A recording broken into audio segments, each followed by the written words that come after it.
Ipinanganak at lumaki sa Tondo, Manila kung saan pagbabasura ang kanyang kinalakihan.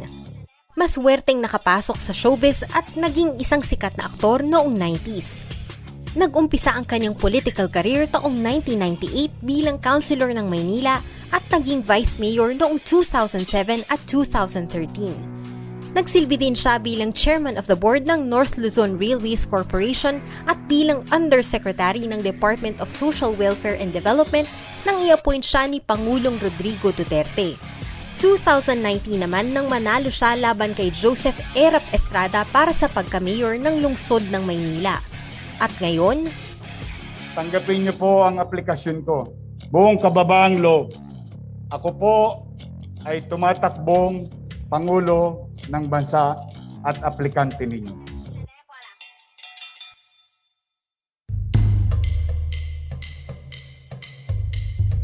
In this episode of Teka Teka, alamin natin kung ano-ano ang mga paninindigan at plataporma ng kumakandidatong Pangulo na si Manila Mayor Francisco Moreno Domagoso o Isko Moreno.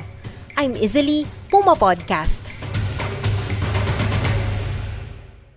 Patatakbuhin daw ni Isko Moreno ang Pilipinas nang may bilis kilos kagaya ng ginawa niya sa lungsod ng Maynila. Ang bilis kilos ay ang 10-point agenda of governance na sumasalamin sa mga naisakatuparan ni Moreno bilang Manila Mayor, kagaya ng mass housing at agarang COVID-19 response. Ang magiging focus ni Moreno kung siya man ay magiging Pangulo ay ang pagsugpo sa COVID-19 starting with vaccination. But he also says people must learn to live with it para hindi na raw kailangan magsara muli ng mga negosyo at mawala ng kabuhayan ang mga tao.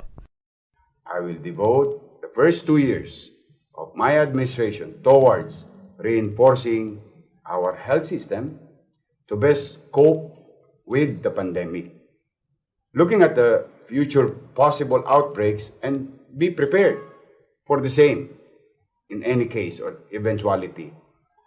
Even as we do everything to revive and rehabilitate our economy to create more jobs, more business, and more opportunity. Sa ilalim ng pamumuno ni Moreno bilang alkalde ng Maynila, nakapagpagawa ang lungsod ng COVID-19 Field Hospital sa Quirino Grandstand sa loob lamang ng 52 days. Mayroon itong 344 hospital beds para sa mga pasyenteng may mild to moderate COVID symptoms. Nakapagpagawa rin ang kanyang pamunuan ng quarantine facilities, swab laboratories, dialysis areas para sa mga COVID patient at storage facilities para sa mga bakuna.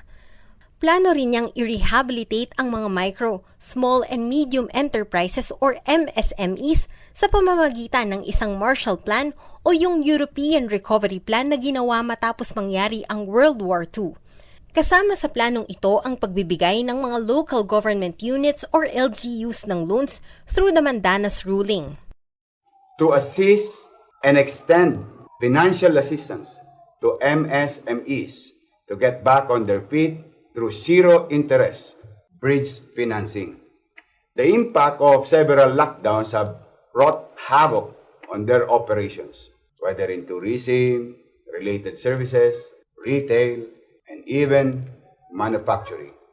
If we are able to save them through some kind of mini Marshall Plan, with the national and local government joining their efforts, we will create more jobs, opportunity, and livelihood. As MSMEs together constitute the bulk of our employers. Sa ilalim ng Mandanas ruling, ang internal revenue allotment ng LGU ay manggagaling mula sa national taxes imbis na sa taxes na nakokolekta mula sa kanilang municipality. Moreno says this will increase the internal revenue allotment by 55% in the 2022 budget, reaching 1 trillion pesos. But starting October, when the country started getting hit by weekly oil price hikes, Moreno started talking about slashing excise taxes. I will work with Congress to reduce the taxes on two most basic of commodities, petroleum and electricity. While it is true that this will be a loss of substantial enough revenues for our government, it will also, at the same time, the other side of the coin, will alleviate the sufferings of our people It will also increase their purchasing power, which will stimulate consumer spending, and thus the wheel of commerce, or the velocity of money, will turn around once more. Economists said that's a populist move meant to draw support but isn't anchored on reality. After all, cutting excise taxes means the government will lose billions in revenues, and that ultimately means important social programs like COVID-19 recovery measures will get affected, if not cut. Inihain niya rin ang kanyang plano para sa agrikultura. Isa dito ang pagkakaroon ng Independent Bureau of Fisheries and Aquatic Resources para mas mabigyan ito ng atensyon. Sa kasalukuyan kasi, nasa ilalim ito ng Department of Agriculture. I will propose to Congress the creation of Department of Fisheries and Aquatic Resources, separating it from land-based Department of Agriculture.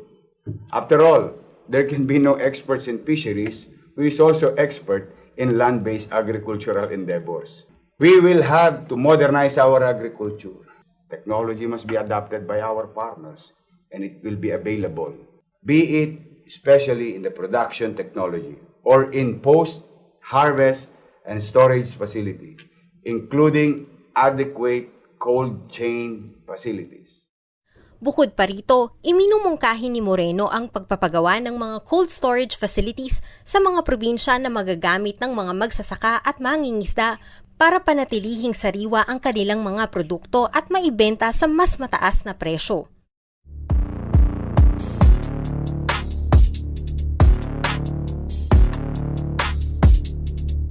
Pagdating sa West Philippine Sea, he wavers between a hardline and a softer, more diplomatic approach. For instance, he once compared himself to Joko Widodo, the Indonesian president known for having blown up Chinese fishing vessels for trespassing. That is our place, that is part of our geography, that is part of our sovereignty. The same rule when we recognize their rights in their respective geography. And I only hope, for now, I can only hope, sana hindi gawin niya sa panahon ito. Baka makita niyo si Widodo. Now, makikipaggera ba ako sa kanila? Hindi. Pero pag nakalawit ko sila, gagawin kong decolores o dekorasyon yung mga barko nila sa ilalim ng dagat. Once na pumasok kayo sa tubig. Other times, Moreno struck a more conciliatory tone and talked about meeting the Chinese halfway. In a civilized world, in a civilized time, we must be guided by law and order. Okay? That includes our relationship to the world. Now, there is a ruling in Hague that favors the countries protecting our sovereignty. 7,000 plus islands. That includes the West Philippine Sea. So we have a paper. We want. We will continue to pursue that. But at the same manner, I will work with priorities. We must fish in that area as Filipinos, undisturbed at hindi naharang, hindi na peperwisyo. Will I make sense with the Chinese government? I'll try to. I'll try to be reasonable. I'll meet them halfway somewhere else. But we must fish. Nasabi na rin niya noon na bukas siya sa partnerships with Chinese companies pagdating sa oil extraction sa West Philippine Sea, basta may service contract na galing sa gobyerno.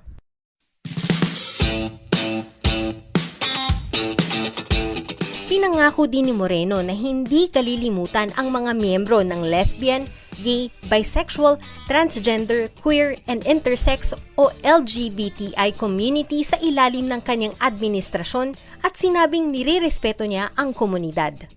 Hindi ba naman magandang irespeto mo rin yung karapatan ng ibang tao? Because if you have a right, may right din yung ibang tao. Bilang Manila Mayor, pinangako na rin noon ni Moreno na susuportahan ang LGBTQI community. Noong 2020, pinirmahan niya ang Anti-Discrimination Ordinance na nagbabawal mag-discriminate base sa sexual orientation at gender identity expression ng isang tao. Gayunpaman, nilinaw niya na hindi pa rin siya sang-ayon sa same-sex marriage, maliban na lang kung isa sa batas ito ng Kongreso. Wala pang naging pahayag si Moreno tungkol sa kanyang stand sa death penalty, pero ang kanyang napiling running mate na si Dr. Willie Ong ay pabor dito. Si Moreno ay binansagang Duterte Light o Duterte 2.0 dahil kadalasang sinusuportahan o kaya naman ay sumusunod lang sa agos pagdating sa ilang kontrobersyal na polisiya ni Pangulong Duterte. Kagaya na lang ng war on drugs, Moreno said he will go after drug lords and syndicates, something right out of Duterte's playbook. Kasi naman, kinuha din niya ang campaign manager ni Duterte dati, si Lito Banayo. So insiders note, it's not surprising they have a lot of similarities in policies and messaging. And now, months after a very public word war where they were hitting each other without naming each other, Moreno wants President Duterte in his senatorial slate. I'm going to vote for him personally, and I'm going to endorse him, hopefully, kung papayag siya. I'll be humbled and honored. Moreno, by the way, is only 47 years old. Some pundits have said he should bide his time and just run for a lower position in 2022, so as not to split up opposition votes, but there's no backing out now. I commit myself. Kailangan ko lang po sa inyo i-tsansa. And I will be loyal and faithful to every Filipino, here in the country and abroad. Ang kailangan ko lang ay pagkakataon. Tulad ng ibinigay na pagkakataon sa akin ng mga taga Maynila. Again, I'm Izzy. This episode was edited by Andre Nicolas Bolante. Stay tuned for our next candidate profile tomorrow. Next up is world boxing icon Manny Pacquiao. #PumaPangulo.